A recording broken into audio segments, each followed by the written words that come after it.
శ్రీమతే నమః. జూన్ 25, 1990వ సంవత్సరం అంటే నిన్న జరిగింది. 35 ఏళ్ల క్రితం. ఈ రోజు వరకు ఆ కుటుంబానికి న్యాయం జరగలేదు. 2024 జూన్ 25న నేను ఆ పేపర్ న్యూస్ చూసినప్పుడు అప్పటికి మాత్రం ఆ కుటుంబానికి న్యాయం జరగలేదు. తర్వాత జరిగిందా లేదా అని చెప్పి నేను పేపర్ లో చూసినప్పుడు, అలాగే న్యూస్ లో నేను వెతికినప్పుడు ఆ అమ్మాయి గురించి ఎక్కడా న్యాయం జరిగినట్లుగా నేను ఎక్కడా చూడలేదు. కోర్టులో కేసులు అవి వేశారు, ఎఫ్ఐఆర్ ఫైల్ చేశారు, కానీ న్యాయం మాత్రం ఆ కుటుంబానికి జరగలేదు. ప్రాణమే తీసేశారు. ఇంకెక్కడ ఎవరు మాత్రం ఏం న్యాయం చేస్తారు చెప్పండి. అయితే 1990 ఈ ప్రాంతంలో కాశ్మీర్ లోయలో ఎన్నో అల్లర్లు జరిగేవి. అప్పుడు కొంతమంది ఉగ్రవాదులు ఏం చేశారు అంటే ఆ కాశ్మీర్ లోయలో ఉన్న ప్రజల్ని బెదిరించేవారు. మీరు పారిపోండి, లేదు అంటే ధనమాన ప్రాణాలు తీసేస్తాను. ధనం తీసేసుకున్నా పర్వాలేదు, కానీ మానాన్ని ప్రాణాన్ని కూడా తీసేసేవారు.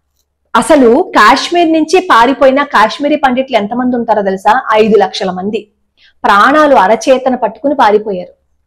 ఈ 1990 సంవత్సరంలో ఎప్పుడైతే బెదిరింపు వచ్చిందో గిరిజా టిక్కు కుటుంబం కూడా జమ్మూకి పారిపోయింది. ఈ గిరిజా టిక్కు ఈ కాశ్మీర్ లోయలో ఒక ల్యాబ్ టెక్నీషియన్ గా పనిచేస్తున్నారు. ఒక రోజు ఫోన్ వచ్చిందనమాట. కాశ్మీర్ లోయలో పరిస్థితులన్నీ సద్దుమణిగిపోయాయి, మీకు జీతం ఇవ్వాలి కదా, మీరు రండి అని. సరే పాపం నమ్మింది, ఎందుకంటే ఆర్థికంగా ఇబ్బందులు ఉన్నాయి. సరే జీతం వస్తే ఏదైనా కాస్త ఇంట్లో ఇబ్బందులు తీరుతాయని అనుకున్నారనమాట. ఆవిడకి వివాహం జరిగింది, 28 సంవత్సరాలు అప్పటికి ఆవిడ వయస్సు. సరే పాపం కాశ్మీర్ లోయ వచ్చింది. తెలుసున్న వాళ్ళ ఇంట్లోనే ఆవిడ దిగారు. అక్కడ నుంచి ఆ అమ్మాయిని కొంతమంది కిడ్నాప్ చేశారు. ఆ కిడ్నాప్ చేస్తున్నప్పుడు చాలా మంది చూశారు, కానీ ఎవ్వరూ నోరు మెదిపి అసలు ఎదురు చెప్పలేకపోయారు. అలా కిడ్నాప్ చేసుకుని వెళ్ళి ఈ గిరిజా టిక్కుని కారులోనే ఆ అమ్మాయిని ఇబ్బంది పెట్టారు. ఎంత ఇబ్బంది పెట్టారు అంటే వచ్చి సొమ్మసిల్లిపోయి అసలు ఇంకా ప్రపంచం తెలియట్లేదు అనే స్థితిలోకి ఆ అమ్మాయిని తీసుకొచ్చేస్తే తనని ఇబ్బంది పెట్టిన వాళ్ళలో ఒకడిని పేరు పెట్టి పిలిచారు ఈ గిరిజా టిక్కు. అప్పుడు ఆ వెధవలకి చేసినప్పుడు భయం కలగలేదు, కానీ పేరు గుర్తుపెట్టి ఆ అమ్మాయి పిలిచినప్పుడు భయం వచ్చి ఏం చేశారో తెలుసా? బ్రతికి ఉండగానే రంపంతో పైనుంచి కోసేశారు, ముక్కలు ముక్కలుగా కోసేసి ఒక చోట పడేసి దాని మీద ఇసుక కప్పేశారు. ఇంతకీ అమ్మాయి చేసిన తప్పేంటి ఏంటో తెలుసా?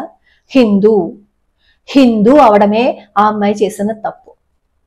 అలా బెదిరిస్తే మిగతా వాళ్ళు కూడా భయపడిపోయి ఈ కాశ్మీర్ లోయకి రాకుండా ఉంటారు అని చెప్పి పన్నాగం పన్నారనమాట.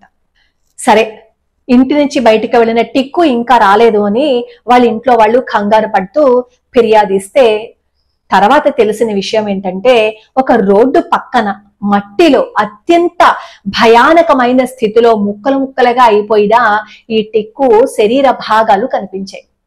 గుర్తుపట్టడానికి వాళ్ళ ఇంట్లో వాళ్ళని పిలిపిస్తే వాళ్ళు గుండె బద్దలైపోయింది, నమ్మలేకపోయారు. న్యాయం చేయమని వాళ్ళు కేసు పెట్టారు. ఇంకేం న్యాయం జరుగుతుంది? ఇంట్లో ఒక ఆడపిల్లని అంత దారుణంగా హింసించేసి ప్రాణాలు తీసేస్తే. ఇలాంటివి ఎన్ని జరుగుంటాయో కాశ్మీర్ ప్రదేశంలో. ఎంతమంది ఆడపిల్లల మాన ప్రాణాలు తీసేసి ఉంటారో. ఈ రోజుకి ఆ అమ్మాయికి న్యాయం జరగలేదు అనే చెప్పాలి, ఎందుకంటే 24 ఆర్టికల్ నాటికి ఆ అమ్మాయికి న్యాయం జరగలేదు. ఇలాంటివన్నీ మనకి తెలియవు, తెలుసుకోం కూడా. ఎందుకు అంటే అలాంటివి తెలుసుకుంటే మనకి పాపం వస్తుంది. ఎందుకంటే అలాంటివి మన నోటితో కూడా ఉచ్చరించకూడదు. ఎప్పుడు ఎవరు ఎలా బాధపడ్డారు అని మనం తెలుసుకోకూడదు.